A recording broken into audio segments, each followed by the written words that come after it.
Olá, sejam bem-vindos a mais um vídeo Visão Comparativa dos Evangelhos. Eu sou o Wellington Lima e hoje nós vamos mergulhar em um momento profundo e sério do ministério de Jesus, registrado no capítulo 12 de Mateus, dos versículos 22 a 32, onde Jesus confronta uma acusação absurda feita pelos fariseus, a de que ele expulsava demônios por Beelzebul. Aqui, Jesus não apenas responde com sabedoria divina, mas revela princípios espirituais fundamentais: o reino dividido, o pecado imperdoável contra o Espírito Santo. É um texto que fala de discernimento, de responsabilidade e, acima de tudo, de um coração que precisa estar alinhado com a verdade. Então prepare o coração, a mente e a Bíblia. Vamos juntos compreender o que o Senhor quer nos ensinar através dessas palavras eternas. Vamos lá? Mateus capítulo 12, versículo 22. E então lhe trouxeram um endemoniado cego e mudo, e ele o curou de tal maneira que o mudo passou a falar e a ver. Jesus acabara de realizar um milagre extraordinário. Trouxeram até ele um homem dominado com um espírito maligno, que o havia deixado cego e mudo. Este homem não nasceu assim. Suas limitações não eram naturais, mas sim consequência direta da opressão demoníaca. Mateus descreve que o homem estava sob uma dupla aflição, e não havia nada que os nervos ou a estrutura física dele pudessem explicar. Era uma prisão espiritual que o impedia de enxergar e de falar. Mas Jesus, com a autoridade divina, cura o homem completamente. Ele não apenas liberta do poder demoníaco, mas restaura na mesma hora aquilo que estava comprometido. O mudo começa a falar. O cego volta a ver. É uma libertação total, do corpo e do espírito. O milagre, no entanto, se torna um divisor de águas. Ele causa admiração no povo, mas provoca rejeição entre os fariseus. E é aqui que a tensão se intensifica. E Jesus, com sabedoria e firmeza, responde à acusação mais séria que já havia sido feita contra ele. Versículo 23. E todas as multidões se admiravam e diziam: não é este o filho de Davi? Diante do milagre, a reação do povo foi imediata. Todos ficaram admirados. Aquela cura não era algo comum. Era a restauração da visão e da fala simultaneamente. E mais do que isso, era um sinal que tocava nas esperanças mais profundas do povo de Israel. Eles se lembraram das promessas antigas, especialmente das palavras do profeta Isaías, que dizia que nos dias do Messias os olhos dos cegos seriam abertos e os ouvidos dos surdos se desobstruiriam. Diante daquela cena, muitos começaram a se perguntar em voz alta: não é este o filho de Davi? Era uma pergunta cheia de expectativa. Filho de Davi era uma expressão carregada de esperança messiânica. Não era só uma referência genealógica. Era uma confissão de fé. Será que ele é o Messias prometido? Mas ao mesmo tempo que as multidões se enchiam de assombro, havia hesitação, porque Jesus não se encaixava no modelo de rei que eles haviam ensinado a esperar. Eles foram criados imaginando um libertador político, um príncipe glorioso montado em um cavalo de guerra, com soldados marchando ao seu redor. Mas ali estava apenas um homem simples, de fala mansa, sem exército, sem pompa. Um carpinteiro da Galileia que curava com toque e ensinava com autoridade que vinha do céu. Mesmo assim, o povo comum, com seu bom senso e seu coração aberto, conseguia perceber algo especial. Enquanto os grandes líderes religiosos, cheios de orgulho e vaidade, permaneciam cegos ao que estava acontecendo bem diante de seus olhos. 4. Mas quando os fariseus ouviam isso, diziam: ele não expulsa os demônios, a não ser por Beelzebul, o chefe dos demônios. Mas nem todos agiram com fé e admiração. Os fariseus, ao ouvirem a reação do povo, se apressaram em caluniar Jesus. Não podiam negar o milagre. Um homem que antes era cego e mudo, agora falava e via. O povo estava começando a crer que aquele era o Messias. E isso os incomodava profundamente. Estava ameaçado. Então precisavam dar uma explicação. Qualquer uma. Foi aí que lançaram uma acusação terrível. Ele expulsa o demônio por Beelzebul, o chefe dos demônios.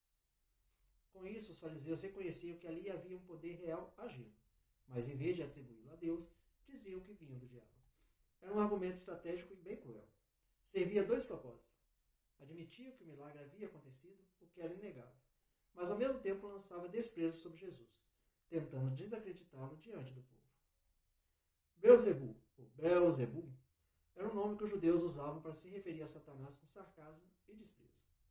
Era como se dissesse que Jesus era apenas mais um feiticeiro, alguém que manipulava forças espirituais malignas, algo passivo de morte, conforme as escrituras em Deuteronômio. Eles estavam distorcendo tudo. Ignoravam o fato de que Jesus expulsava demônios com uma simples palavra, sem encantamento, sem rituais, sem instrumentos mágicos. A autoridade que Jesus exercia era única, serena, pura e imediata. A acusação dos fariseus revela muito mais sobre o coração deles do que sobre Jesus. Diante da luz, escolheram permanecer nas trevas. Preferiram caluniar o Filho de Deus a abrir mão de seu próprio orgulho.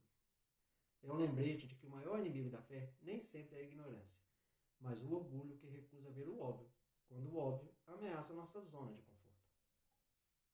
Versículo 25. Porém Jesus, entendendo os pensamentos deles, disse-lhes: todo o reino dividido contra si mesmo é destruído, e toda cidade ou casa dividida contra si mesmo não permanecerá. Jesus, conhecendo os pensamentos deles, não por dedução, mas por discernimento divino, respondeu. Ele sabia o que passava no coração humano, como está escrito nos Salmos. Tu entendes os meus pensamentos de longe. Jesus não apenas ouvia as palavras, Jesus sondava a alma. E então, com sabedoria perfeita, começou a demonstrar a lógica dos fariseus com um argumento tão claro quanto poderoso. Todo reino dividido contra si mesmo é destruído. Essa é uma verdade que atravessa todos os tempos. Nenhuma nação, nenhuma cidade, nenhuma casa sobrevive quando vive em conflito interno. A divisão gera ruína.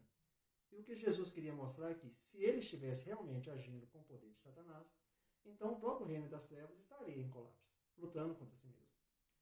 O raciocínio era simples, mas implacável. Se Satanás está expulsando a si mesmo, então seu reinado chegou ao fim. Ou seja, o argumento dos fariseus não fazia o menor sentido. Era incoerente. A própria acusação se destruía. Jesus usava lógica e verdade, mas também graça. Ele não apenas defendia a si mesmo. Ele os convidava a pensar, a refletir, a sair das trevas da confusão para a luz da razão e da fé. Com essa resposta, Jesus não só refutava uma calúnia. Ele fazia mais. Revelava a natureza do reino de Deus. Um reino de unidade, de ordem, de cura e de restauração. Não de caos, de contradição e destruição. Ao curar, ao libertar, Jesus não era um agente do inimigo. Era o rei legítimo, restaurando o que o inimigo havia roubado. Versículo 26. Ora, se Satanás expulsa Satanás, contra si mesmo está dividido. Como, pois, permanecerá o seu reino? Aqui, Jesus desmascara a incoerência dos fariseus de forma direta. Se Satanás estivesse trabalhando contra si mesmo, então o próprio império do mal estaria ruindo. Um reino dividido é um reino condenado. A lógica era imbatível. Mais do que um contra-argumento, essa era uma revelação sobre o fundamento das forças espirituais.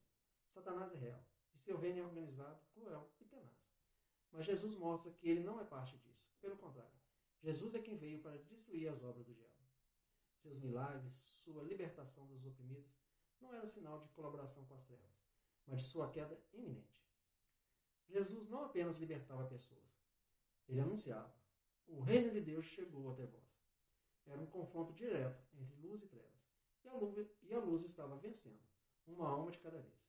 A casa de Satanás estava sendo saqueada, porque alguém mais forte havia chegado. Aquele que cura, que consola, que restaura, não pode ser confundido com o destruidor. Mas os fariseus, cegos pelo orgulho e pelo medo de perder poder, preferiram distorcer o óbvio. Versículo 27. E se eu expulso os demônios por Beelzebul, então por quem vossos filhos os expulsam? Portanto, eles mesmos serão vossos juízes. Os filhos aqui são os próprios judeus, seguidores dos fariseus, que também praticavam exorcismos. Era sabido que havia exorcistas entre os judeus, alguns sinceros, outros talvez não, mas todos reconhecidos e incentivados pelas próprias autoridades religiosas. Se Jesus é acusado de estar aliado ao diabo por expulsar demônios, então por que seus discípulos não receberam a mesma acusação? Por que, quando é conveniente, os fariseus aceitam a expulsão de demônios como uma obra de Deus, exceto quando é Jesus quem realiza a libertação? Hipocrisia, inveja, medo de perder o controle sobre o povo. Esse era o verdadeiro motor das acusações. E Jesus os confronta com a lógica. Portanto, eles mesmos serão vossos juízes. Ou seja, era como se Jesus dissesse: se vocês aprovam o que eles fazem, não podem condenar o que eu faço, a menos que sejam injustos. Os próprios discípulos de vocês, ao tentarem libertar pessoas do mal, reconhecem que essa é uma obra divina. Então, ao me acusarem de pacto com o diabo, vocês se condenam a si mesmos. Jesus desmascara seus acusadores com maestria. Não apenas rebate, ele os faz ver que, se a sua lógica fosse verdadeira, então eles mesmos seriam aliados de Satanás. E assim, o Filho de Deus, com uma simplicidade poderosa, mostra que não há neutralidade diante da verdade. Ou se reconhece a obra de Deus, ou se blasfema contra o Espírito que opera a libertação. Versículo 28. Mas se eu, pelo Espírito de Deus, expulso os demônios, logo o reino de Deus já chegou sobre vós. Aqui Jesus apresenta uma conclusão inevitável e gloriosa.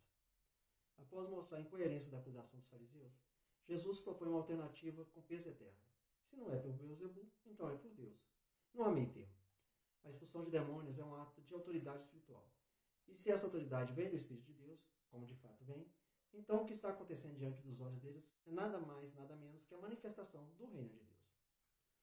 Em Lucas, capítulo 11, versículo 20, o mesmo momento é descrito com a expressão, pelo dedo de Deus, uma referência poderosa à criação e ao agir direto de Deus, como no Salmo 8, versículo 3, onde os céus são obra dos dedos do Senhor.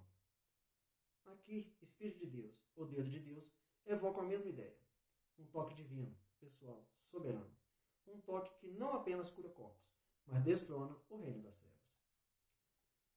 O reino do céu já chegou sobre vós. Essa não é uma promessa futura, é uma realidade presente. O rei está ali, e seu domínio se manifesta com autoridade sobre demônios, enfermidades e corações. O próprio Jesus é a encarnação desse reino. Onde ele pisa, o reino de Satanás recua. Onde ele fala, a mentira se cala. Onde ele expulsa, o inimigo foge. E como ele mesmo declarou, o Filho de Deus se manifestou para destruir as obras do diabo, conforme visto em 1 João, capítulo 3, versículo 8. Seus milagres não eram apenas sinais de compaixão, mas de guerra espiritual. Bandeiras do reino sendo fincadas em território antes dominado pelo mal. E ainda mais forte, chegou sobre vós, ou seja, caiu sobre vocês. A vinda do reino não é suave para quem resiste. Ela invade, confronta, expõe. Os fariseus diziam esperar o reino, mas quando ele chegou, não o reconheceram. Não porque fosse obscuro, mas porque seus olhos estavam cegos pela religiosidade e seus corações endurecidos pela hipocrisia. O reino chegou, e com ele o juiz, o rei e o libertador. Versículo 29. Ou como pode alguém entrar na casa do valente e saquear seus bens, sem primeiro amarrar o valente? Depois disso, saqueará sua casa.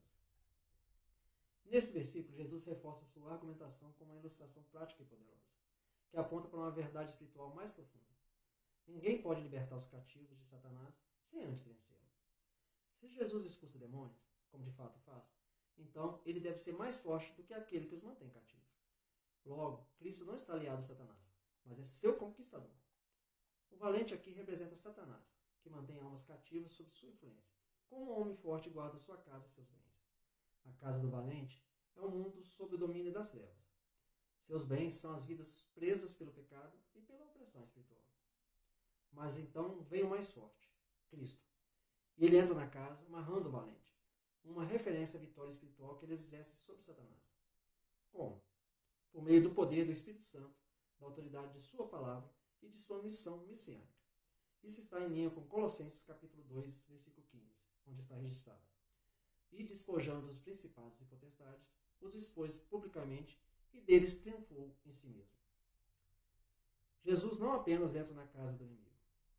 Ele vence o inimigo, amordaça-o e liberta os cativos. Essa ação ecoa o clamor profético de Isaías, capítulo 49, versículo 24 e 25, onde está registrado. Porventura, pode alguém tirar os despojos do valente ou os presos legalmente capturados? Mas assim diz o Senhor, certamente os presos do valente serão tirados, e os despojos do tirano serão resgatados. E é exatamente isso que está acontecendo em cada exorcismo, em cada milagre, em cada libertação. O reino de Deus saqueando o império das trevas. Essa ilustração mostra também que não há neutralidade. Ou o homem está dominado por Satanás, ou foi libertado por Cristo. E o libertador precisa ter mais autoridade que o opressor. Assim, cada libertação feita por Jesus é evidência concreta de sua soberania sobre Satanás. Versículo 30. Quem não é comigo é contra mim, e quem não ajunta comigo, espalha. Esse versículo é um divisor de águas no discurso de Jesus aos fariseus. Depois de demonstrar que seus milagres não podem ser atribuídos a Satanás, ele lança um princípio espiritual absoluto. Não existe neutralidade quando se trata do reino de Deus. Jesus estabelece aqui que o ser humano está inevitavelmente posicionado em uma das duas frentes. Com ele, participando da obra de salvação, da edificação do reino, da verdade e da luz, ou contra ele, o que inclui qualquer forma de omissão, indiferença ou oposição ativa, consciente ou não. Quem não é comigo é contra mim. Este é um alerta direto, especialmente aos líderes religiosos. Os fariseus não apenas se recusavam a se unir a Cristo, mas o acusavam de agir pelo poder do diabo. Isso os coloca, sem dúvida, no campo da oposição. Mesmo aqueles que parecem neutros, ao não se aliarem a Cristo, se opõem ao seu plano. Como está registrado em Lucas, capítulo 11, versículo 23, o paralelo desse texto. Quem não é comigo é contra mim, e quem comigo não ajunta, espalha. E quem não ajunta comigo, espalha. Jesus emprega aqui uma imagem agrícola, como destacou, muito familiar ao público da época. Na ceifa, juntar é o trabalho de cooperar com o agricultor, recolher os frutos, contribuir para a colheita. Quem não faz isso está atrapalhando, dispersando, prejudicando o trabalho. Isso se aplica ao ministério espiritual. Ajuntar com Jesus é trabalhar na expansão do reino, salvar almas, promover a verdade. Espalhar é dividir, confundir, sabotar o avanço do reino, mesmo que seja apenas por negligência ou incredulidade. Essa declaração de Jesus refuta diretamente a acusação dos fariseus, como se dissesse: como vocês me acusam de estar com Satanás, se estou claramente lutando contra ele e libertando os cativos dele? Se eu estivesse com ele, agiria a seu favor, mas estou ajuntando, reunindo almas para Deus. Logo, não sou aliado, mas inimigo de Satanás. Essa verdade segue atual. Não existe terreno neutro diante de Cristo. O Evangelho exige uma escolha. Como Jesus mesmo disse em João, capítulo 14, versículo 6. Eu sou o caminho e a verdade e a vida. Ninguém vem ao Pai senão por mim. E como Paulo escreveu em 2 Coríntios, capítulo 6, versículo 14 e 15. Que comunhão há entre a luz e as trevas? E que concórdia entre Cristo e Belial? Versículo 31. Por isso eu vos digo, todo pecado e blasfêmia serão perdoados aos seres humanos, mas a blasfêmia contra o Espírito não será perdoada. Essa é uma das declarações mais sérias e solenes feitas por Jesus em todo o Evangelho. Ela surge em resposta direta à acusação dos fariseus de que ele expulsava demônios pelo poder de Beelzebul, conforme vimos em Mateus capítulo 12, no versículo 24.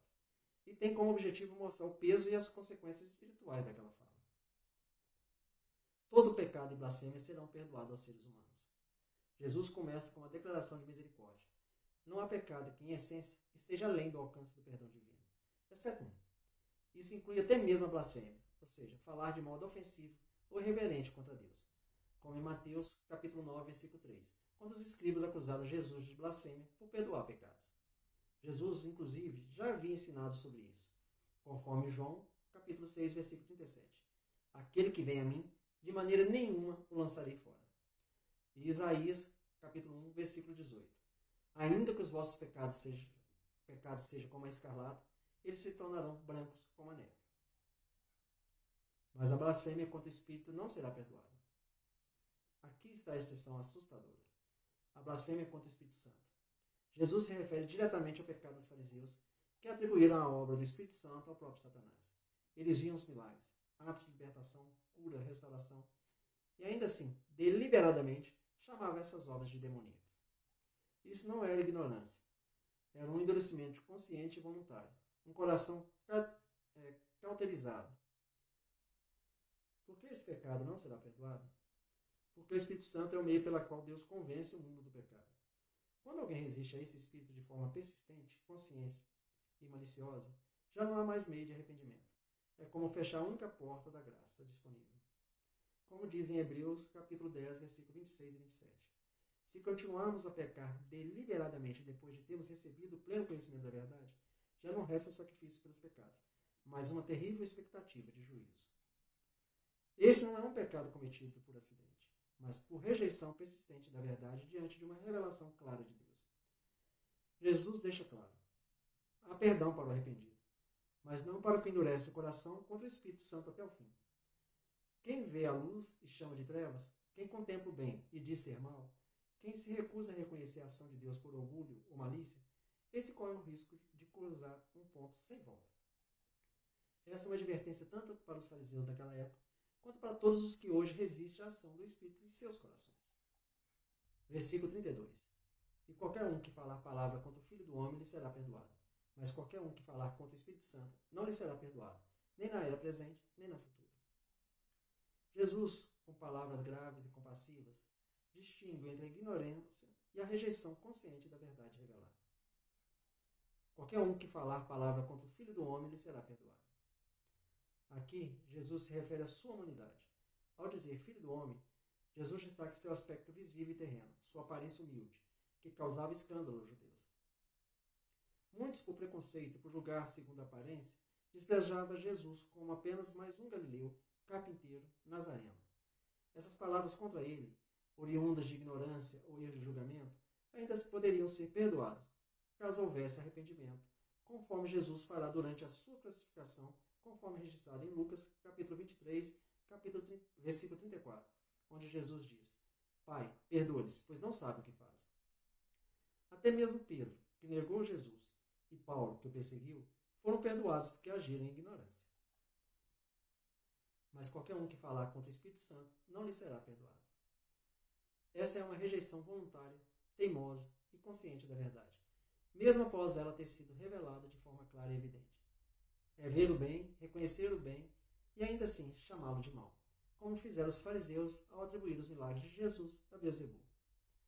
Aqui se encontra o perigo máximo do endurecimento espiritual. Não é uma dúvida sincera, mas uma postura maliciosa e fechada contra a obra do Espírito Santo. Este é o pecado imperdoável, não porque Deus não tenha poder para perdoar, mas porque o coração recusa o único caminho de arrependimento e salvação, rejeitando o Espírito que convence, guia e regenera, em acordo com o que aprendemos em João, capítulo 16, versículo 8, onde está registrado: Quando ele vier, convencerá o mundo do pecado, da justiça e do juízo. Rejeitar o Espírito é rejeitar o único meio pelo qual podemos nos voltar para Deus. Nem na era presente, nem na futura. Na mentalidade judaica existiam duas eras. Esta era presente, o tempo atual, o mundo que vivemos, e a era por vir, a era messiânica ou futura, a eternidade. A declaração de Jesus é um modo enfático de dizer: jamais será perdoado. Não há perdão agora, nem haverá em qualquer tempo ou lugar, porque o perdão existe arrependimento, e esse pecado fecha essa porta. Esse verso é um alerta contra o endurecimento progressivo. O Espírito fala ao coração de forma mansa, constante, insistente. Mas há um ponto onde a pessoa, por sua escolha, se afasta tanto que já não ouve mais. Muitos temem ter cometido esse pecado. Mas, como você mesmo observou, nesse estudo que estamos apresentando agora, quem ainda teme tê-lo feito, com certeza não o cometeu, pois o sinal mais claro da blasfêmia contra o Espírito é justamente não sentir mais qualquer temor, remorso ou consciência do pecado. O que chama a atenção aqui? Jesus foi claro, direto e profundo. Diante de uma geração que rejeitava, mesmo vendo o milagre, Jesus apontou a gravidade de resistir à ação do Espírito Santo. Não existe neutralidade diante de Cristo. Quem não está com ele, dispersa. Quem o rejeita, mesmo vendo os sinais, se afasta da única fonte de salvação. Por isso, o nosso chamado hoje é para arrependimento, para discernimento e para uma fé verdadeira, que começa no coração e se manifesta nas atitudes e nas palavras, conforme veremos no próximo vídeo, onde trataremos da continuidade desse ensino de Jesus em Mateus capítulo 12, versículo 36 e 37. Que o Espírito Santo nos ajude a ter um coração limpo e uma boca que o glorifique. Se esse estudo lhe abençoou, curta, compartilhe e se inscreva no canal. Nos vemos no próximo vídeo. Até lá!